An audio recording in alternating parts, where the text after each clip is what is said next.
Welcome one all to KayFray WWE Talk, guys. I'm going to debut something brand new that I'm fairly certain that Taco and Zach will want to get on, because this is a very interesting topic. Because again, I never guys talked to you guys about WWE or wrestling, soap opera for men, so on and so forth, fake wrestling.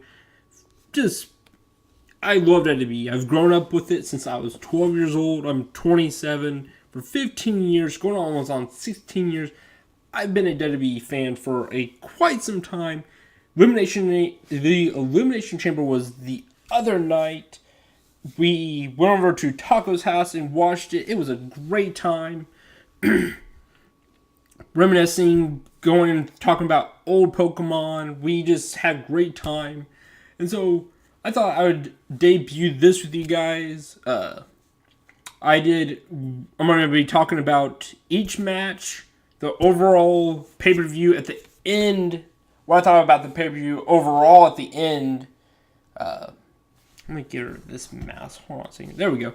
What I thought about the pay-per-view overall at the end of this little podcast discussion. So let's go ahead and get right into the very first match. And it was during the WWE pre-elimination chamber kickoff match. And it was Luke Gallows and Carl Anderson, the Bullet Club, versus the Miztourage, a.k.a., which I should have put in parentheses, which I do later on in some of the slides.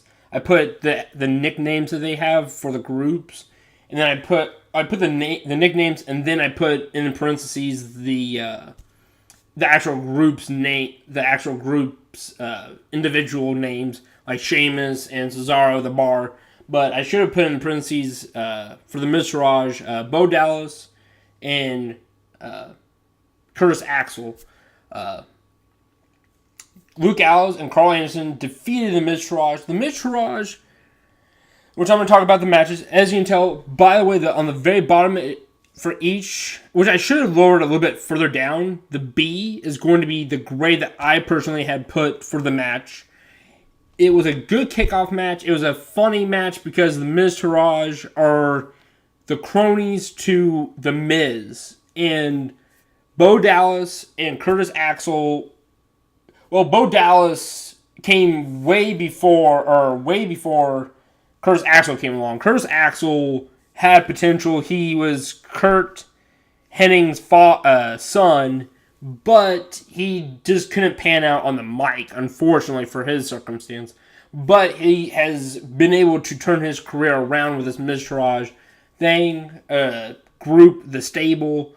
With Bo Dallas, he still does not look like a wrestler yet. He's also the brother of Bray Wyatt, and it's totally weird knowing that Bo Dallas and Bray Wyatt are brothers. They're totally two different looking guys, because Bo Dallas is a little bit taller and not a little bit, but quite a bit skinnier, and Bray Wyatt is just this heavy-set, weird-looking, goofy guy. But the Luke Gallows and Carl Anderson, this is not a huge win, but for them to be on the kickoff match, hopefully during WrestleMania they'll get a match and get maybe a title shot for the tag titles, because they deserve tag titles. They are two guys that Luke Gallows has been around for a very long time. He was back during the early 2000s. Of Mice and Men, there's a book, and he's supposed to be a mentally challenged wrestler. And then Lenny and George, and his name was Lenny, his character's name was Lenny at the time. And he has progressed through the years and has become one of the well-known wrestlers. And then Carl Anderson is a really good-sized guy for how short he is. But they deserve at least another title shot at the gold. Hopefully at WrestleMania, with them winning the Elimination Chamber, they'll go and be not on the kickoff. Hopefully they're not going to be on the kickoff for the tag titles, but they'll be on the actual card and they can have their moment to shine because they are a good group. They work consistently together. Overall, the match was really good. I'm very impressed by both teams. I'm looking forward to seeing where they take this to. Are they going to continue to feud with one another? Are the Bullet Club, a.k.a. Luke Gallows and Carl Anderson, going to start demanding for a title shot?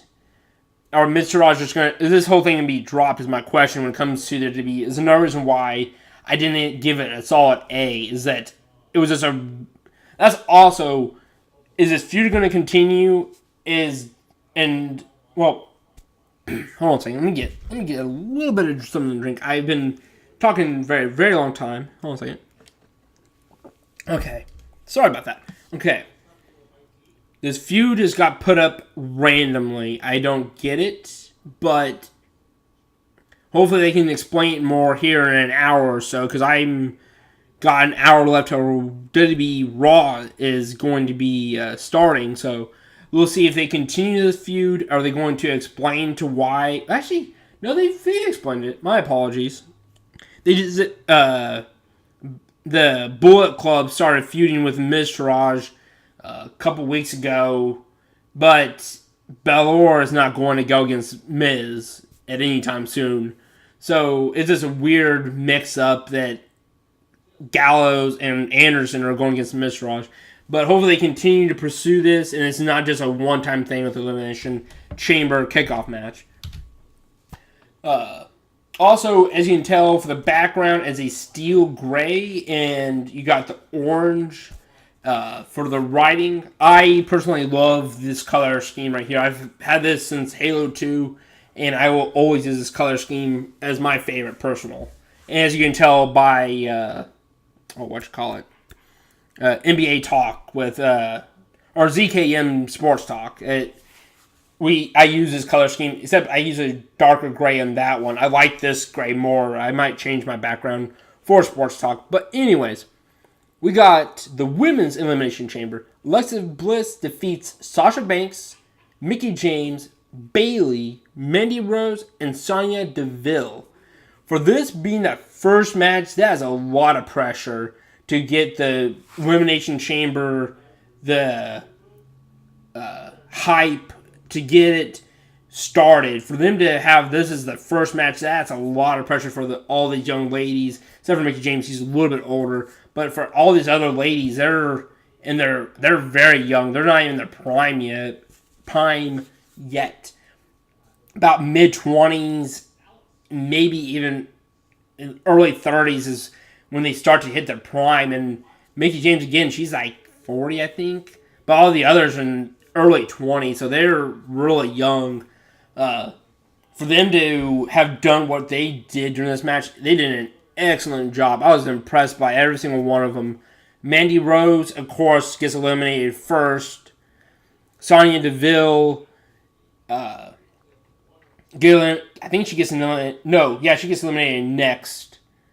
And then Mickie James, then Bayley, then Sasha Banks, then Alexa Bliss is the champion, or still the champion. She came in as a champion. She left as a champion. She talked about how she's trying to pave the way for women in the world watching, and which I am very impressed by her. She was very happy. She was wanting to show that women can do anything. I'm very impressed by that. It was weird seeing, which there's a couple reasons why I gave it a B plus instead of that A. Sasha Banks defeating Bayley, it was, or not defeating, but turning on Bayley. I saw, we were watching it live, and Zach brought it up, which I already knew that, like, I had thought about it anyways, that Sasha Banks was going to turn on Bayley. It was very, you could tell. Every time I'm trying to talk to you guys, I always get gassy. I don't know why. Oh, God. Ooh, hold on a second. Hold on a second. Okay. I won't say it again also. I'm going to check something real quick. What's this about? Oh, okay. He's cool. Okay. Anyways, Bailey getting turned on by Sasha Banks, you could see it from a mile away. It was very, not typical, but you could see it coming. And so that kind of gave it not a solid A, and then not even getting the A-. What is going on with Absolution? There's supposed to be this group that is supposed to be like taken over, like as like the women that run Raw, but they get eliminated first. The first two eliminations are both Mandy Rose and Sonya Deville. I know, what's her name? Paige was supposed to be the leader and be the women's champion, but she's hurt. She's not going to be able to wrestle ever again. Sadly, unfortunate for her circumstance. But there's no point. Why have those two come in and then get eliminated first? Having Mickie James and Bayley at least get eliminated. Then have Mandy Rose and Sonya Deville. Well, actually, what you could do is, yeah, that's right. Yeah, just get Mickie James eliminated. Then, what you do is you get Bayley eliminated first. Then you go and you get Alexa Bliss and Mickie James teaming on Mandy Rose, get her eliminated. And then Sonya Deville, Mickie James or Alexa Bliss turn on one. Maybe Mickie James turns on Alexa Bliss. Sonya Deville picks up a win. And then Mickie James gets eliminated. And then it could be Alexa Bliss, Sasha Banks, and Sonya Deville. Sasha Banks eliminates Sonya. There's no point in getting those two eliminated first. What's the point of the group of Absolution nowadays? Like with the Riot Squad on SmackDown, there's that group still also losing. I don't get why they brought this squad, the stable, whenever they're losing. Like, have them win. That's the whole point of it. I don't get it. I'm moving on. But overall, the match, incredible by all these women. I was highly impressed by every single one of them. That's why they get that B+. I'm very impressed. And then at the end of the match, I would talk to you about the actual format of the Elimination Chamber and as to why I gave the grade for the overall pay-per-view. So we're going to move on to the Bar. Empress Cesaro and Sheamus defeat Titus Worldwide, Titus O'Neil, and Apollo Crews. Okay, so we already know Cesaro and Sheamus are two dudes that you don't want to go in there go against in a match at all. Because as everybody in NBA talk about it, the NFL talk about it, any sports talk about it, bring your lunch pail, bring a hard hat. It's going to be a long day when you have to go against those guys. They are going to beat the living shit out of you. Cesaro has that jumping uppercut. Sheamus just wails on you. He is a nasty dude with his mohawk, a.k.a. my dad. My friends make fun of me. Not fun of me, but make fun of him more of. That still looks weird. Is that really how you spell Sheamus? There's no way that's Sheamus. Well, hold on one moment. I thought that's how you spelled it, but I might... Sheamus? That's how you spell Sheamus. Wow. Okay. Sheamus is going to beat the shit out of you. But why have them lose to Titus Worldwide 4 out of the 5 times before, and then they were able to get that 5 out of 7th win against Titus Worldwide? Why build up Titus Worldwide this whole time just for them to lose? The Bar, they can win tonight if they wanted to. If they were to put the tag titles on Titus Worldwide, at least for one night, for at least another week, like have the bar come out, talk trash, and then they say that they don't want to revoke their contract to make it where they can get another tag title shot for at least another week. They could have had titles worldwide with the tag titles. I don't get all this hype. Like put all this hype on Titus O'Neil and Apollo Crews when the bar, we already know they're one of the best tag teams in WWE.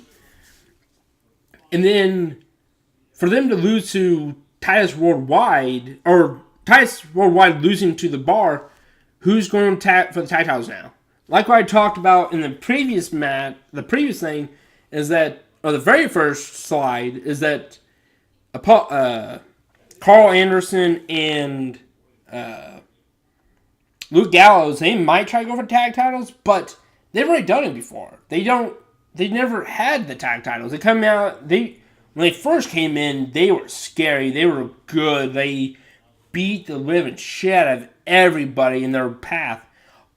Also, actually, I take that back. They do have some opponents, and there's talks that the next feud for the bar is the Revival, and that actually is a good team right there to win the tag titles. And so it was a good match because Cesaro and Sheamus allowed Titus O'Neil and Apollo Crews to keep up with it. Cesaro and Sheamus made this match pretty much because Cesaro and Sheamus, they're really good wrestlers. They know how to fake they got hit and that, this and that, they got hurt. And so the bar, they have the potential to be one of the greatest tag teams of all time. But what's going to probably happen is that the bar will go against the Revival, and the Revival are going to win the tag titles. Cesaro or Sheamus are going to turn on one another, and then they're going to start feuding a little bit. And then they'll go on to their singles. Because Sheamus, when he first debuted, was an exceptional wrestler. He was on his first night. No. Was it his first night? I think it was his first week in WWE. He won the heavyweight championship. He's like a 5-time heavyweight champion. He's an amazing wrestler. And same with Cesaro. Cesaro is an excellent mic talker. He has good charisma. Both of them will move on as soon as they lose the titles. They'll move on, go on to singles, and be still some of the best wrestlers you can go have in WWE. But I was not exceptionally impressed. But there is another match in this card that you will see here in a minute that I absolutely hated. And it's not this match right here, though. Okay, so you got Asuka defeating Nia Jax with a B+. I found this very intriguing because Asuka is a woman that hasn't lost in over a year. 2 years. She's been let's see here. 365 days makes it 730 days. Is that right? 730 days is 2 years. So about a year and a half, she's been or 2.5 years, she's been undefeated in WWE. They made Nia Jax look exceptional in this match. She did a front flip, trying to try to do a front flip splash onto Asuka. They showed her athleticism, Nia Jax. I was very impressed by that. With Asuka, they allowed her to stay undefeated. And then at the end of the match, they kept Nia Jax on the prowl as, hey, I'm the champion. Or I should be the women's champion, and I'm going to be the women's champion one day, by grabbing Asuka and pushing her against the barricade and shoulder. Actually, she didn't push her against the barricade, because you keep the barricade from the ring so that way fans don't run into the ring. But she shoulder tackled her through a barricade, and like it was awesome. Like Nia Jax is legit, and I'm looking forward to seeing her win the women's championship. Even if it's on SmackDown or Raw, she's going to be a women's champion one day, and very athletic for a model she's on the heavier side. She's very beautiful young lady too. So I mean, she has the she has a making of a women's champion that is going to be the women's champion for quite a very long time, or quite some time. She's going to be the women's champion. So both are going to be women's champion one day. It could be in another month at WrestleMania. It could be down the road sometime this year. More than likely, both of them will be women's champion by the end of the year. So that's my predictions. But I was very impressed by this match. This is one of the best matches of the night. I was very impressed by both women. And here's the worst match of them all. I don't get it. What they did was at the very beginning of the match, they did the gimmick of the Matt Hardy, which he did it during TNA/Impact Wrestling. Is my mic on? Okay. I remember before I even started the recording, I went and tested the mic. I tapped on it, talked a little bit, make sure that it was working. Anyways, Matt Hardy and Bray Wyatt, they did their little promo of them being this different people. They're not actually even people. Matt Hardy is this person that can like delete people. Bray Wyatt is a god. And then it came out and Matt Hardy did his entrance. Then Bray Wyatt came, like, he started his music. And then he just appeared in the ring and then Matt Hardy was gone. And then you saw Bray Wyatt walking around the ring and he was trying to find Matt Hardy. It was very awkward. And then Matt Hardy jumps over, beats up Bray Wyatt, and then they don't do anything after that. You had Matt Hardy say delete like a couple times. And then Matt Hardy hits Bray Wyatt against the ring mat. Not ring mat, but the turnbuckle. And then Bray Wyatt like does his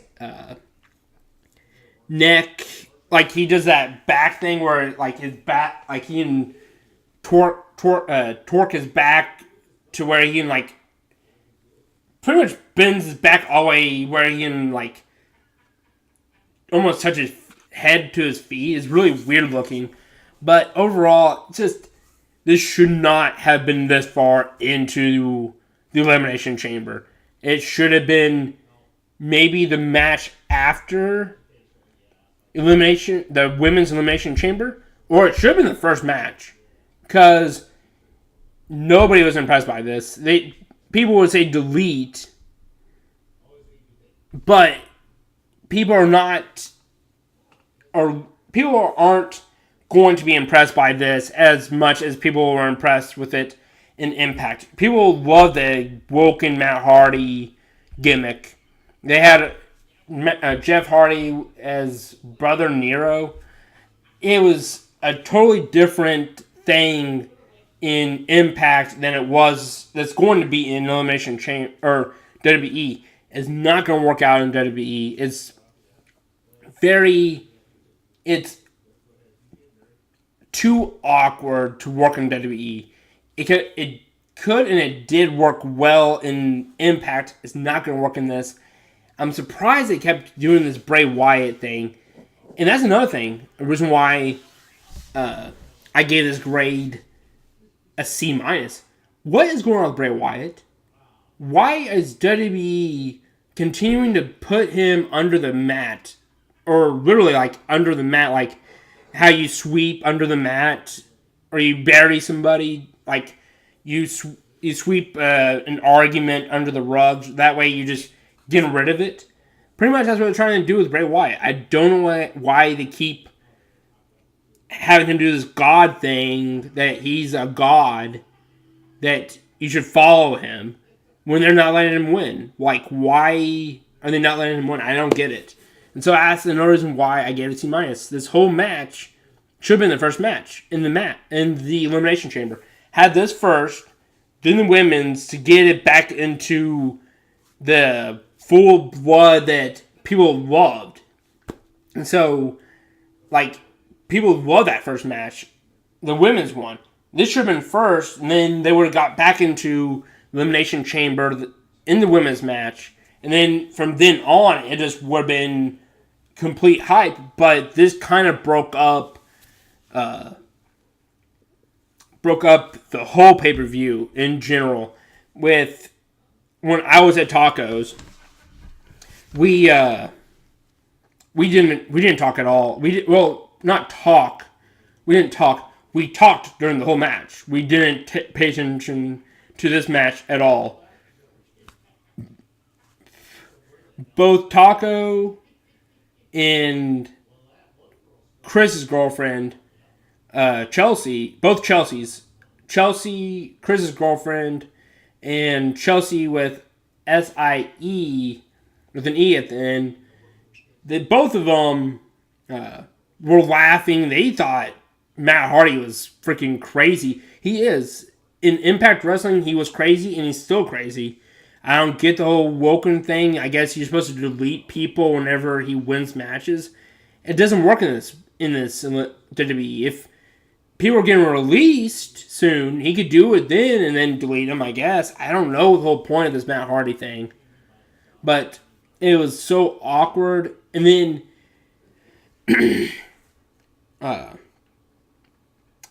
from after this match, the hype dies. Like, people in the following couple matches or couple segments just don't seem like they were pumped anymore. Like, you don't see anybody like jumping for joy or anything like that, or screaming for like certain wrestlers. They just didn't seem to be into the Elimination Chamber anymore after this match, and that's kind of sad. So let's go ahead and move on to the next one. I'm done talking about that. We got the Rowdy Ronda Rousey's contract signing. I gave it a B. I've looked at CBS Sports. Well, actually, I didn't personally look at it, but there's CBS Sports, and there's also Bleacher Report that are doing pretty much what I'm doing. That's reacting to it, talking about highlights, and then they're also grading the match. And so I think they gave this a B minus. I personally, or Bleacher Report gave this a B minus, this match.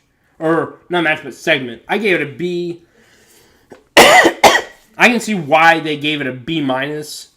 Is Ronda Rousey, she was very awkward on the mic. So awkward. When she first came into the ring, she started to try to talk, and she was kind of teary. Like, she had like a frog in her throat. She was very emotional. And it just was very awkward. And then there were some people actually booing her. And then eventually you had like 3 people start chanting Ronda Rousey. And then like eventually it just spread throughout the whole arena and everybody started chanting for her. So that was lucky on her part. But there's a couple things when it comes to that. Is that WWE sometimes makes it where they have the ability to lower people, like the crowd's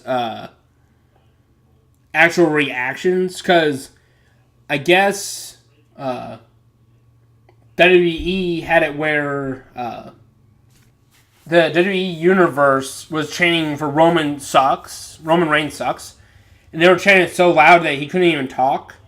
So what happened? What the hell? G-Force, how about we go away? Sorry about that. With when they were saying that, sorry about that. When they were saying that,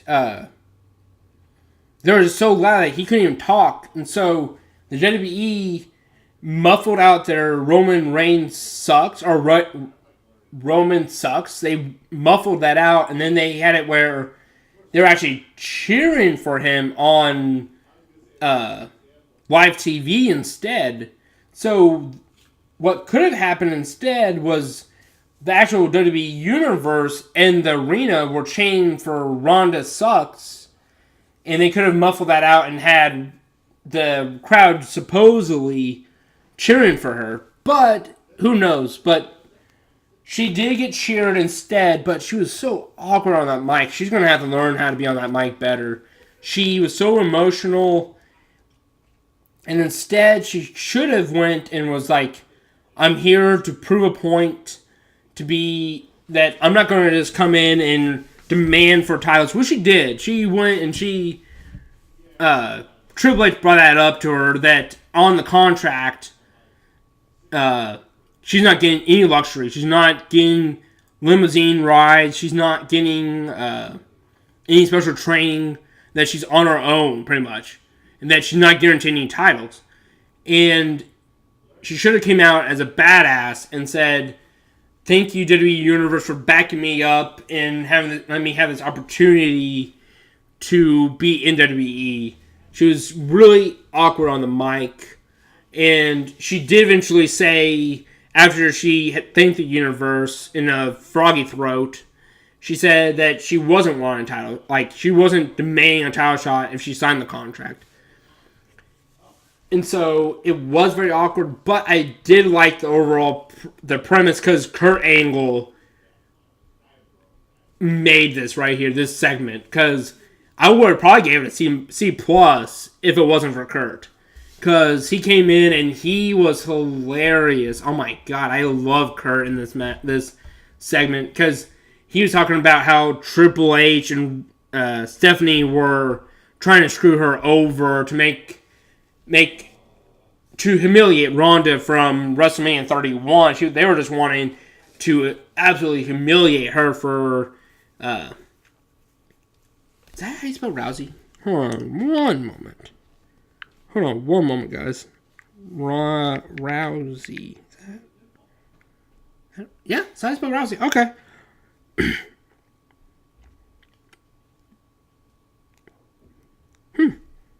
Let's look up some more information. Kurt came in and pretty much saved the whole segment. He was hilarious in it. He like, hey, they're trying to screw you over. They're trying to humiliate you for WrestleMania 31. He was absolutely good in that segment. He pretty much saved the segment. And then Triple H came in, or tried to talk to Rousey, and she picks up Triple H and throws him through a table. It was awesome seeing that. I was very happy seeing that kind of thing. And then Stephanie came in, slaps her in the face, and she's like, how dare you do this to me? And then Rousey looks at her like pissed off, and she like rolls into the ring and like takes off, and it was a pretty good segment. I was very impressed by it myself. And so let's go ahead and get right into the men's Elimination Chamber. Roman Reigns defeats John Cena, Braun Strowman, Seth Rollins, Elias, The Miz, and Finn Balor.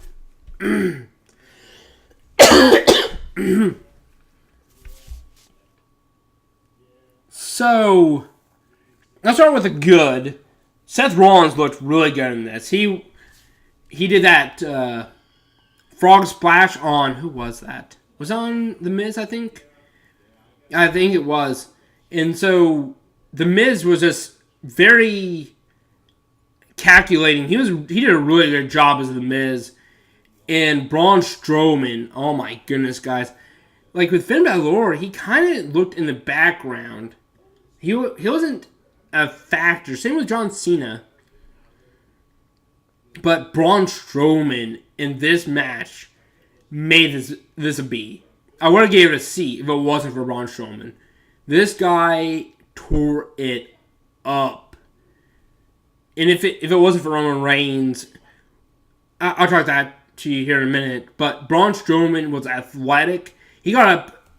What happened was The Miz climbed the structure and got on top of the plexiglass where there's the chambers that each wrestler there was 4 wrestlers that had to get into this plexiglass chamber, and then after 5 minutes there'd be a random wrestler that would be able to enter the ring. And so Braun Strowman, being a 300 plus pounder, climbs the structure as fast as the Miz does, and gets on top of the plexiglass and throws the Miz. Braun Strowman just showed his athleticism climbing that structure so quickly. I was very impressed by that.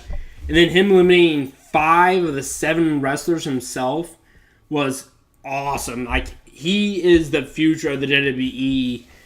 And so I was very impressed by it. I would have gave this a C because of the prediction. It was just so easy. In which all year, pretty much what happens is right after WrestleMania is when the WWE, I guess, sits down and they talk about the following WrestleMania, who they're going to have as the champion, who they're going to have as the challenger of the Universal Championship. And at the end of WrestleMania 33, Brock Lesnar comes out as the heavyweight champion but he wins the heavyweight championship from Bill Goldberg. They built up all this hype for Brock Lesnar all year long. And then Roman Reigns gets this Elimination Chamber match win. And now he's able to go against Brock Lesnar. And they've been talking about this since right after WrestleMania 33. And so I would have gave it a C if Braun Strowman was not in this. I'm being 100% honest on this part. I don't like Reigns' charisma. His charisma is getting better over time. His moveset is awful. Awful. I hate his moveset so much. But overall, all the other wrestlers, they did their part. John Cena, being an animal, he was in there, jumped out the ropes. He did a double AA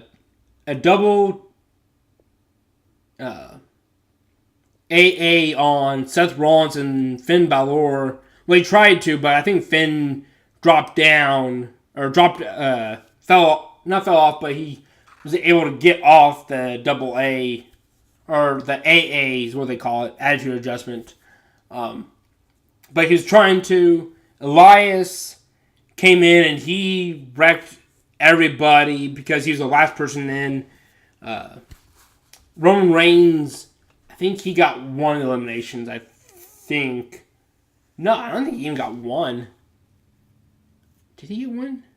1 win? Or 1? I don't think he got 1. Yeah, he got 1 because he had to defeat Braun Strowman by himself, so that was 1 right there. And then Strowman got 5 of the 6, and I can't remember who. I want to say Elias, I think, defeated Seth Rollins, I think via pin, I think. I can't remember. It might have been The Miz. I think it got eliminated by somebody else. Maybe. Can't remember. But overall, I give it a B. It was a pretty good match. And so let's go ahead and talk about the overall pay-per-view. Wow, I forgot to change the background. That's a very white background. Sorry about that, guys. Woo! Going from this right here, this nice dark, not super dark, but a gray color, to this white. Woo! Did it again to you guys. Overall, a B. That is actually the overall grade. And then I would have done a personal grade, but the overall grade actually turned out to be the grade that I wanted to be. My personal grade, too, is a B. The matches were pretty decent. And then the actual Elimination Chamber is why I didn't get it an A. Because previous Elimination Chambers from the first Elimination Chamber,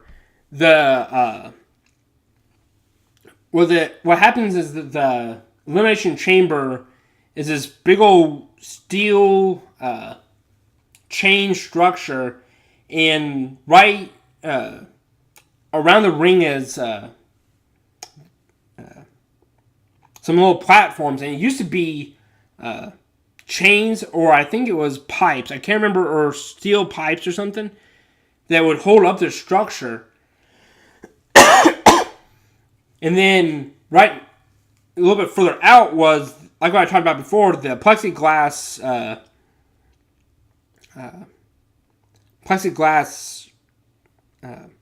pods that would hold the wrestlers until 5 minutes had passed, and then one of the random wrestler would be able to join the fray and be able to beat up other people. But like what I was mentioning is that it used to be chains for like this little section right next to the ring that you could throw your opponent on top of the chains and do a little bit more damage to the wrestlers. But they put down padding instead. It just didn't feel like the Elimination Chamber. The structure was still there. You could throw your opponent against the structure, but they added padding still to the... Like I said, the section... There's like 4 little sections right next to the ring that you could hurt your opponent even more with those chains. You could like pick them up and slam them again, like downwards onto those chains, instead of having to throw them against the chains. They could just pick them up and throw them downwards. But they had padding, and so wrestlers could like roll on top of the padding and like just rest there. It wasn't hurting their back or anything. So I was not impressed by the structure, the environment.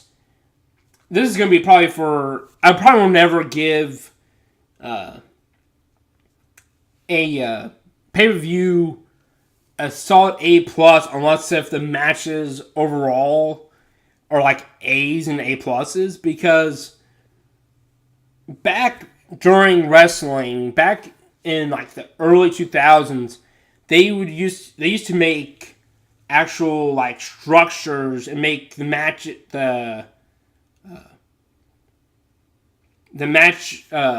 environment as they go through the entrance, like really cool. Like there was one called pay-per-view called Backlash, WWE Backlash, and they had like these sides that would go and like swing for like a brief moment, and they would slide back up. If you guys were able to see my face, if I had a webcam, I'm doing the motion kind of like a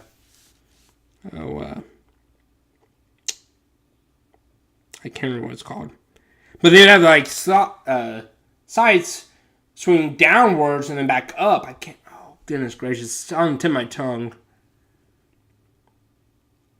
But that they had that as part of their structure, and they had like this. It was just a really good feeling.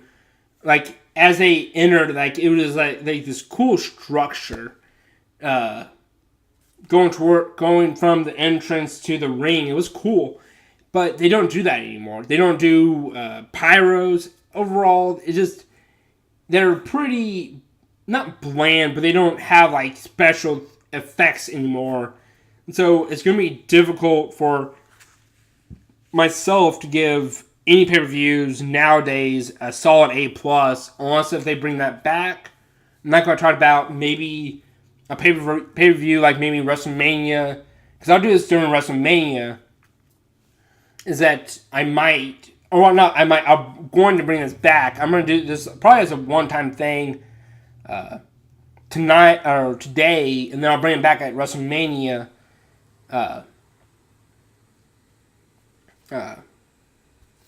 Also, at WrestleMania, every match from the pre-kickoff to the actual main event, there's a couple key factors for me to get an A to A+.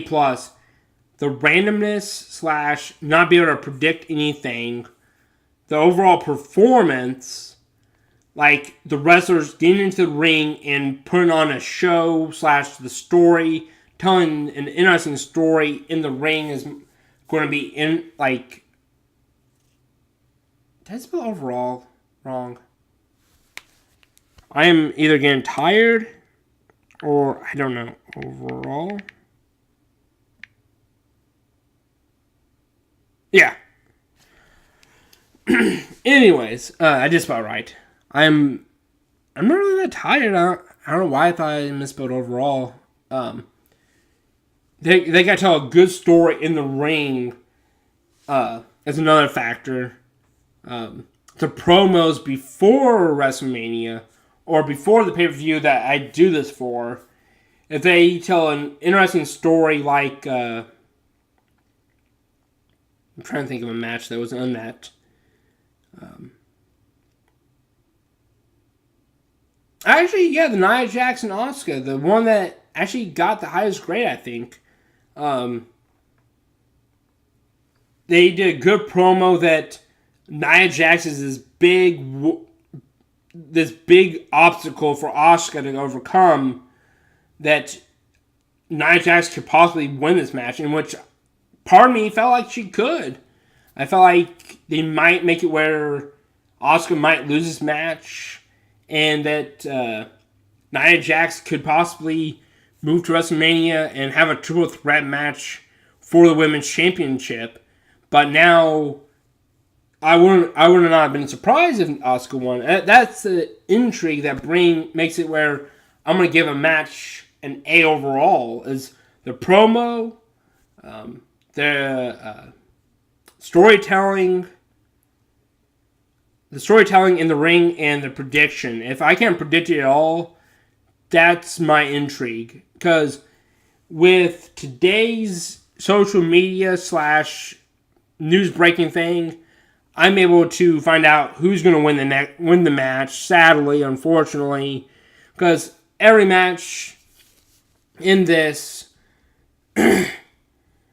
Zach and I pretty much agreed the whole time of who's going to win the match. Sadly, that's what ended up happening. And so, if I'm not able to predict who's going to win, that's my intrigue. I love that kind of thing because, again, I can go to a website called NoDQ.com, and they have pretty much spoilers. They talk about this person and that person, and this person versus that person, and this person's going to quit the WWE. It doesn't bring intrigue when I can already know who's going to win this match. So that's why I gave it a B overall. Also, the structure of the Elimination Chamber changed. No more good entrances anymore. I was able to predict. I was able to predict all the matches, and the promos overall were not awful, but they weren't amazing. So that's why they got the B. They weren't awful. Well, they weren't mediocre. Well, that's what I meant. They weren't mediocre promos. They weren't awful like a D, but they weren't mediocre either like a C. But they weren't... I need to watch this Elimination Chamber because I don't have the WWE Network. Taco does. I am unsubscribed for another month, and then at WrestleMania, I'll probably get the subscription, maybe. I might go over to Tacos if he has Elimination... I might go over to Tacos instead. Who knows? At WrestleMania, I'll go... Right after WrestleMania, I'm going to go ahead and...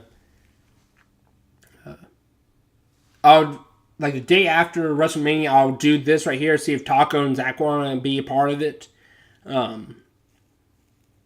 I'm looking forward to doing another one of these. I'm not sure if I'm going to do every single pay-per-view because they're coming back on the pay-per-views because it used to be pretty much every month. It used to be like 2 pay-per-views per month because of the Raw and SmackDown having their own separate pay-per-views. But now they've got rid of like 6 of them. So I think there's going to be pretty much 1 pay-per-view per month. So there's going to be 12 pay-per-views. So if I go over to Tacos pretty much every pay-per-view, we could go and have this. So as of right now, this is going to be my one... did I really spell Elimination. Oh my, guys, I am feeling evidently really tired. Elimination Chamber. I guess I'm feeling extremely tired because I am not. My mind is not focusing on what's going on with this. Elimination Chamber, that's how you spell it. More than likely, Taco's still going to have his WWE Network for Fastlane, so I'll go over to his house, see if, once this gets uploaded, Zach and Taco will probably more than likely text me about it and see if they're going to be interested in doing this, because I would like for them to come over and we can all sit down and we can all talk about this, discuss about this, and going forward, I'm hoping to see what you guys think of this. What would you guys like for an element to bring to this WWE Network? Do you want me to do this live? You guys can ask questions of what I think about each wrestler. What is your guys' opinion about this WWE talk? So this is just an interesting concept that I'm looking forward to seeing what your guys' opinion about it is. Kind of taking a break from uploading video games right now, as you can tell, because I did sports talk last week with Mike and Zach, and then I did this week of WWE talk, and more likely Mike and Zach and I are going to do another sports talk this week. I'm kind of taking a break from uploading video game videos. I don't know why. I think life in general has kind of thrown a curveball with everything going on with my life. So I've been kind of slow on that, sadly. But I'm going to probably get back on track.